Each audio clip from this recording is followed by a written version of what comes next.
गरीब किशन झोपड़ी के बाहर बैठा चाक पर मिट्टी के दिए बना रहा होता है। तभी ललिता कहती है, अजी अभी तो पहले के बनाए हुए दिए ही नहीं बिके हैं, तो फिर आप दोबारा से दिए क्यों बना रहे हैं? तो क्या करूं ललिता, जमाना जिस हिसाब से तेजी से बढ़ रहा है, जहाँ देखो वहाँ चाइनीज लाइट मरकरी ही बिक रही है।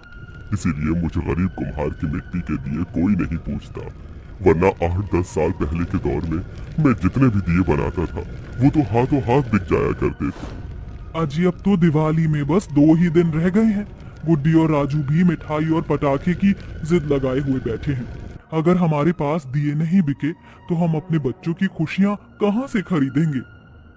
इतने में 7 साल का सोनू और 8 साल की गुड्डी उनकी बातें सुन लेते हैं और गुड्डी अपने गरीब माँ बाप की आंखों में आंसू भरे हुए देख कर कहती है, माँ, पिताजी, आप दोनों रोइए मत, हमारे दिए जरूर बिकेंगे। माँ, आप बस ये दिए झोले में भर दो, मैं ये सारे के सारे मिट्टी के दिए लेकर पड़ोस वाली अमीर कौशल्या दादी माँ के घर जाऊंगी। वो बहुत अच्छी हैं, देखना वो हमारे सारे दिए खरीद लेंगी। गुड्डी और सोनू दिए लेकर बड़े से बंगले में आते हैं, जहां अंदर महंगे से सोफे पर कौशल्या बैठी होती है। नमस्ते कौशल्या दादी माँ। अरे बच्चों, तुम यहाँ? दादी माँ, हमारे मिट्टी के दिए आप खरीद लो ना। कोई भी हमारे मिट्टी के दिए नहीं खरीद रहा। पिताजी ने बहुत मेहनत लगाकर ये मिट्टी के दिए बनाए हैं। अगर आप हमारे ये दिए खरीद लोगी तो हम भी दिवाली मना पाएंगे। बेटा राजीव, थोड़े पैसे देना। जी माँ। राजीव अपनी जेब से 2000 रुपए निकाल कर अपनी माँ को देता है। ये लो बच्चों, ये सारे दिए मुझे दे दो, पर ये 2000 रुपए तुम्हारे दिवाली के लिए। इतने में कौशल्या की अमीर घमंडी बहू स्वाति वहां आकर उनसे वो पैसे छीन लेती है। मम्मी जी, पैसे क्या पेड़ पर उगते हैं जो आप इन गरीब भिखमंगों को इस 2 कौड़ी के मिट्टी के दिए के बदले 2000 देने जा रही थी? और तुम दोनों की हिम्मत कैसे हुई मेरे घर में घुसने की? मेरे महंगे फर्श पर मिट्टी मिट्टी करके पूरा बंगलो गंदा कर दिया। कल ही बाई से पूरे बंगले की सफाई कराई थी, और ये अपना फटा चिटा झोला मेरे इतने महंगे सोफे पर रखकर इसे भी गंदा कर दिया। गुस्से में स्वाति मिट्टी के दिए से भरा झोला दूर फेंक देती है, जिससे सारे के सारे दिए टूट जाते हैं। दोनों बच्चे बहुत रोते हैं। आंटी ने हमारे सारे दिए तोड़ दिए, अब हमारे टूटे हुए दिए कौन खरीदेगा? दीदी, क्या अब हम दिवाली नहीं मना पाएंगे? स्वाति आंटी, आप बहुत बुरी हो, बहुत बुरी हो। 2 कौड़ी का बिगड़ैल बच्चा तेरी इतनी हिम्मत मुझसे जुबान लड़ाता है? ऐसा कहते हुए स्वाति खींच कर सोनू को थप्पड़ मार देती है। चल सोनू, यहाँ से चल। उनके जाते ही कौशल्या कहती है, स्वाति बहू, ये तुमने बिल्कुल भी ठीक नहीं किया। तुमने सिर्फ वो दिए नहीं तोड़े, बल्कि उन गरीब बच्चों की खुशियाँ, उनकी उम्मीदें भी तोड़ी हैं। हाँ स्वाति, आखिर दिवाली तो सभी के लिए होती है ना, चाहे वो गरीब हो या फिर अमीर। ओह प्लीज राजीव, मुझे ना उन गरीबों के चलते अपने घर में कलेश नहीं चाहिए। रोहन, परी, आ जाओ बच्चों। अम्मा, मैं ना दिवाली के लिए अनार बम, फुलझड़ी और ढेर सारे पटाखे भी लूंगी। और मुझे चाहिए दिवाली के लिए पटाखे वाली पिस्टल गन। हाँ हाँ, मम्मी डैडी तुम्हें दिवाली के लिए पटाखे, मिठाइयाँ और न्यू ड्रेस भी दिलाएंगे। जहाँ एक तरफ अमीर बहू दिवाली के लिए अपने बच्चों को ढेर सारी पटाखे, मिठाइयाँ, कपड़े दिलाती है, वहीं बेचारी गरीब बहू ललिता के घर खाने के भी लाले पड़े होते हैं। देखते ही देखते दिवाली का दिन भी आ जाता है, जहां अमीर बहू का बंगला दिवाली के लिए महंगी महंगी लाइट और मरकरी से सजा होता है। वहीं ललिता की झोपड़ी सूनी होती है। माँ, हम दिवाली के लिए अपना घर नहीं सजाएंगे? देखो ना सभी के घर कितने सुंदर लग रहे हैं। अपनी गरीब माँ को माफ कर दो मेरे बच्चों, मगर इस वक्त हमारे पास 1 रुपया भी नहीं। घनघोर गरीबी के चलते दिवाली के बड़े त्योहार के दिन भी उस गरीब बहू का पूरा परिवार भूखा होता है। माँ, मुझे भूख लगी है, आज दिवाली है, तुम हमारे लिए पूरी पकवान नहीं बनाओगी? कोई बात नहीं, मैं नमक रोटी भी खा लूंगा, वही दे दो। हे लक्ष्मी मैया, आज तो आपका दिन है, फिर भी दिवाली के दिन भी मेरे बच्चे दाने दाने को तरस रहे हैं और आप मूरत बनकर देख रही हैं। अमीर लोग तो हम गरीबों को दुत्कारते ही हैं, मगर आप भी। भगवान को दोष न दे ललिता, शायद वो भी हमारी परीक्षा ले रहा है।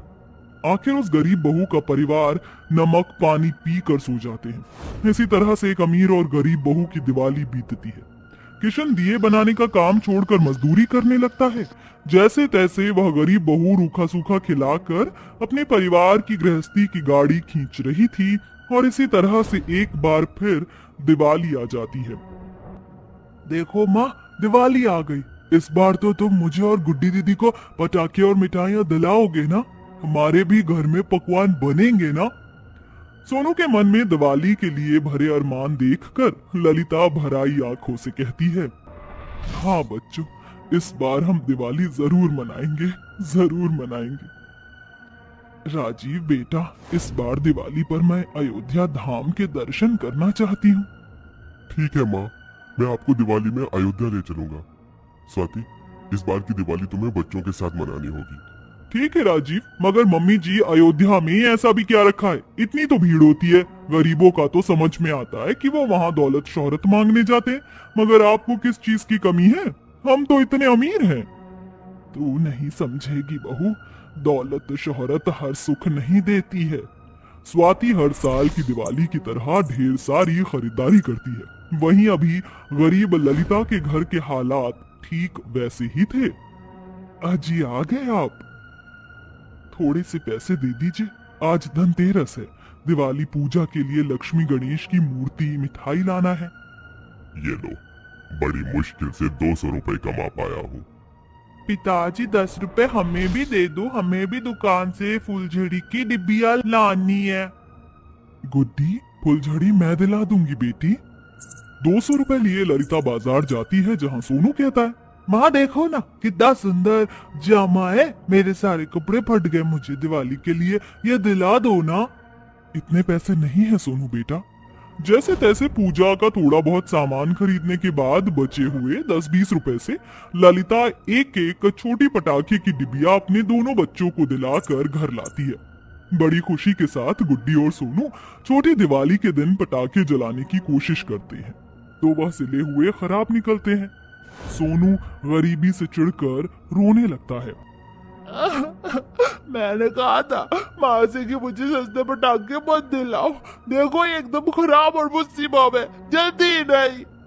तभी रोहन और परी नए कपड़े पहने उन दोनों गरीब बच्चों को दिखा दिखा कर चरखी पटाखा जलाकर उछलते हुए नाचते हैं। ये कितना मजा आ रहा है ना। हाँ परी, वो देख, वो गरीब भिखारी हमें कैसे देख रहे हैं। माँ मुझे काजू कतली खानी है। और ले मेरी प्यारी परी बेटी को मिठाई खानी है। मैं अभी अंदर से लेकर आती हूँ, बस उन गरीबों से दूर रहना, वो लोग गंदे हैं।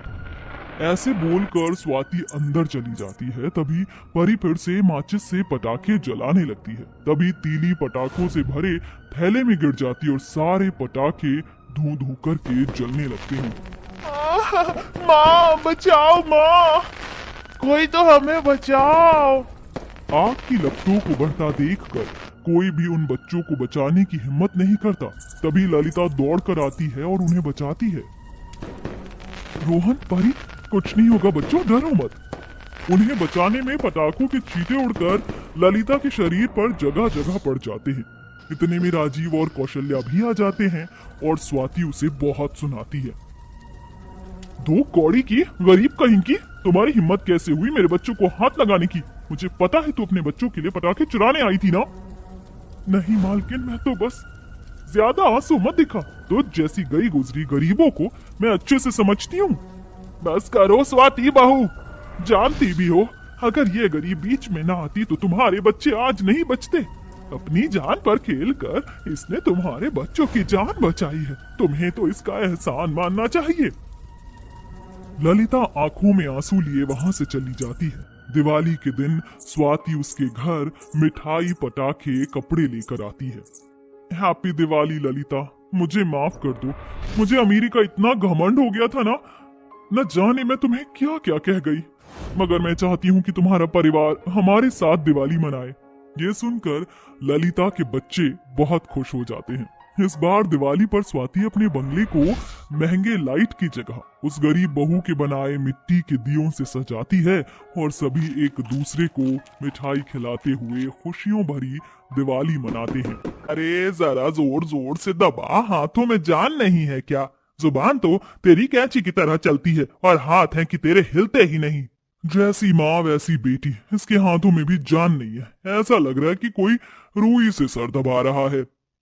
चाची 1 घंटे से जिल दबा ली हूँ, हाथ दर्द हो रहा है। देखा माँ जी, इसकी जुबान अभी 2 फुट की भी नहीं है और जुबान देखो 10 फुट की है। रुक, तुझे अभी बताती हूँ। भाभी, प्रीति अभी छोटी है, उसे माफ कर दीजिए।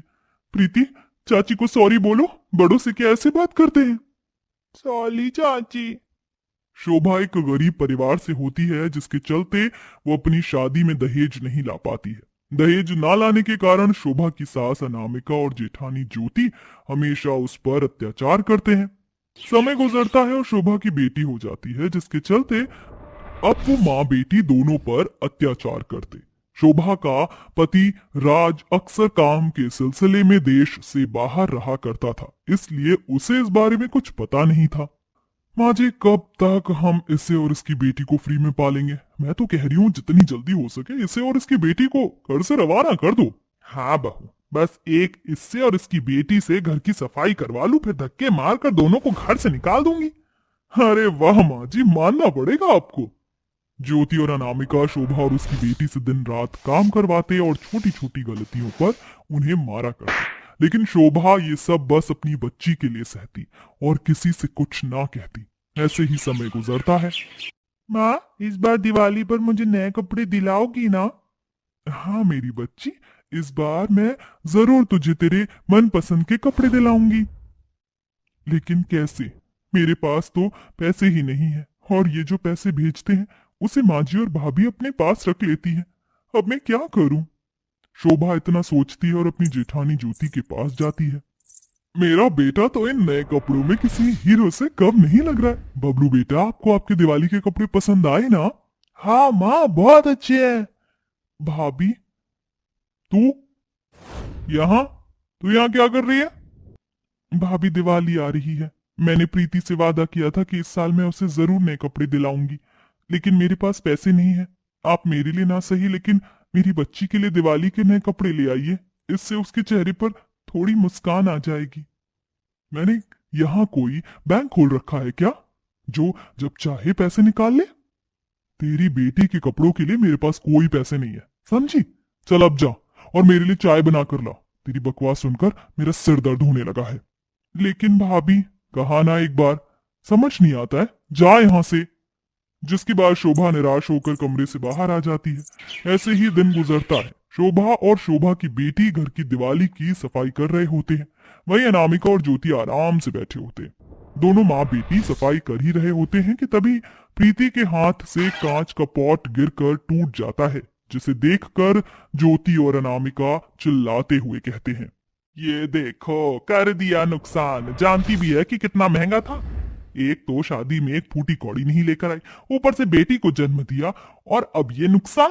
तुम दोनों इस घर में रहने के लायक ही नहीं हो। निकल जाओ तुम दोनों यहाँ से, वरना एक दिन तुम दोनों माँ बेटी इस पूरे घर को खा जाओगी और डकार भी नहीं लोगी। नहीं माँ जी, माफ कर दीजिए, हमसे आइंदा से ऐसी कोई गलती नहीं होगी। हमें घर से मत निकालिए, हम लोग कहाँ जाएंगे? कहीं पर भी जाओ, हमें इससे क्या। बस अब तुम दोनों इस घर में नहीं रह सकती। इतना कहकर ज्योति और अनामिका शोभा और उसकी बेटी को धक्के मारकर घर से बाहर निकाल देते हैं। शोभा और प्रीति कई घंटे तक घर के बाहर बैठकर रोते हैं, लेकिन वो लोग दरवाजा नहीं खोलते। जिसके बाद शोभा अपनी बेटी प्रीति को लेकर सड़क पर इधर से उधर भटकने लगती है।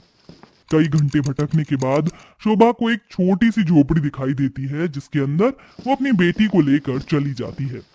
माँ, अब हम कहाँ जाएंगे? हमारा तो ही नहीं है। नहीं बेटा, ऐसे नहीं बोलते। पापा है ना, जब पापा वापस आएंगे तो देखना, वो हम दोनों को यहाँ से ले जाएंगे। जब तक मैं तुम्हारा ख्याल रखूंगी। तुम यहाँ बैठो, मैं बाहर जाकर कुछ काम ढूंढने की कोशिश करती हूँ। शोभा कई जगहों पर जाकर काम ढूंढने की कोशिश करती है, लेकिन शोभा को कहीं पर भी काम नहीं मिलता। ऐसे ही कई घंटे बीत जाते हैं। आखिर में जब शोभा निराश होकर अपने घर लौट रही होती है कि तभी रास्ते में उसे मिट्टी के बर्तन बनाने वाले दिखते हैं, जिसे देखकर शोभा के मन में एक ख्याल आता है और वो उन लोगों से थोड़ी मिट्टी लेकर घर आ जाती है। माँ, ये क्या है? बेटा, ये बर्तन बनाने वाली मिट्टी है। इस मिट्टी से हम लोग भगवान श्री गणेश और माता लक्ष्मी की मूर्ति बनाएंगे और उसी के साथ दिए भी बनाएंगे। दिवाली आ रही है ना, हम यही बनाकर बेचेंगे और उससे जो पैसे मिलेंगे उन पैसों से अपना गुजारा करेंगे। माँ, फिर तो बहुत मजा आएगा, मैं भी आपके साथ बनाऊंगी। जिसके बाद दोनों माँ बेटी मिलकर मिट्टी के दिए और भगवान श्री गणेश लक्ष्मी माता की मूर्ति बनाते हैं और उन्हें अपने घर के बाहर ही बेचते हैं। ये भगवान गणेश और माता लक्ष्मी की मूर्ति बहुत सुंदर है और ये दिए भी काफी अच्छे लग रहे हैं। एक काम करो, ये सब पैक कर दो। ये लीजिए, आपके 490 रुपए हुए। दिन भर की होने वाली कमाई से गरीबी में माँ बेटी अपना गुजारा करते हैं। वहीं अनामिका और ज्योति बड़े ऐशो आराम से अपने घर में रहते हैं। ऐसे ही कुछ दिन और गुजर जाते हैं। चलो अच्छा हुआ, इस बार मैं दिवाली से पहले ही घर आ गया। बस कुछ देर और, फिर मैं शोभा और प्रीति से मिलूंगा और उन्हें ये सारे तोहफे दूंगा। राज विदेश से वापस लौट चुका होता है और अपने घर जा रहा होता है, लेकिन रास्ते में राज को उसकी बेटी प्रीति दिख जाती है, जिसे देखकर राज जल्दी से प्रीति के पास जाता है। प्रीति बेटा, तुम यहाँ क्या कर रही हो? और शोभा कहाँ है? माँ, दे तो पापा आ गए। शोभा, ये सब क्या है? तुम और प्रीति यहाँ क्या कर रहे हो? क्या हुआ है तुम लोगों के साथ? राज के पूछने पर शोभा रोते हुए अपने और अपनी बेटी के ऊपर हुए अत्याचारों के बारे में राज को बता देती है, जिसे सुनकर राज को बहुत गुस्सा आता है और वो अपने घर जाता है। भाभी, आपकी हिम्मत कैसे हुई मेरी पत्नी और बेटी के साथ ऐसा करने की? उस 2 टके की औरत के लिए मुझ पर चिल्लाने की कोई जरूरत नहीं है, समझे? अरे उसकी हैसियत ही क्या थी, वो तो इस घर की नौकरानी से भी गई गुजरी थी। जैसे नौकर को घर से निकाल दिया जाता है, वैसे हमने उसे घर से निकाल दिया। और भूलो मत, ये प्रॉपर्टी माँ जी के नाम पर है और माँ जी भी उसे इस घर में कभी नहीं रखेंगी। ठीक है, आपको और माँ को ये प्रॉपर्टी और घर मुबारक हो। मेरी पत्नी और बेटी ही अगर इस घर में नहीं रहेंगी तो मैं यहाँ रहकर क्या करूंगा? मैं भी यहाँ से चला ही जाता हूँ। राज भी घर छोड़ देता है और दूसरा घर लेकर अपनी पत्नी और बेटी के साथ खुशी खुशी रहने लगता है और दिवाली वो एक साथ खुशी खुशी मनाते हैं। शोभा अपना मिट्टी के दिए और भगवानों की मूर्ति बनाने का काम जारी रखती है, जिससे घर का गुजारा और अच्छे से चल जाता है और ऐसे ही महीने गुजर जाते हैं। वहीं दूसरी तरफ ज्योति और अनामिका अपने पैसों को फिजूल खर्चों में उड़ाते हैं, जिससे वो धीरे धीरे कंगाल होने लग जाते हैं और उनकी फिजूल खर्ची उन्हें जल्द ही रोड पर ले आती है। लगता है हमें हमारे किए की सजा मिल रही है। हमने जो शोभा और उसकी बेटी के साथ किया वो गलत था। भगवान हमें माफ कर देना, हमसे बहुत बड़ी गलती हो गई। ज्योति और अनामिका दोनों ही अपनी गलती पर शर्मिंदा होते हैं और भगवान से माफी मांगते हैं कि तभी अचानक ज्योति को शोभा की दिए की दुकान दिखती है, जिसे देख ज्योति और अनामिका भागते हुए शोभा के पास जाते हैं। माँ जी, भाभी, आप यहाँ? शोभा, हमें माफ कर दो, हमें हमारी गलती का एहसास हो चुका है। हमने जो तुम्हारे साथ किया उसकी सजा आज हमें मिल चुकी है। भाभी, माँ जी, आप दोनों को आपकी गलती का एहसास हो गया, इससे बड़ी बात मेरे लिए और क्या हो सकती है। चलिए आप लोग अंदर आइए। शोभा अपनी सास और जेठानी को घर में ले आती है और वो सभी साथ रहने लगते हैं। धीरे धीरे राज और शोभा की वजह से उनका बिजनेस बढ़ता है और अब वो पहले की तरह अपने महल जैसे घर में रहने लगते हैं। ज्योति और अनामिका भी पूरी तरह से सुधर जाते हैं, जिससे पूरा परिवार मिलजुल कर खुशी खुशी रहने लगता है।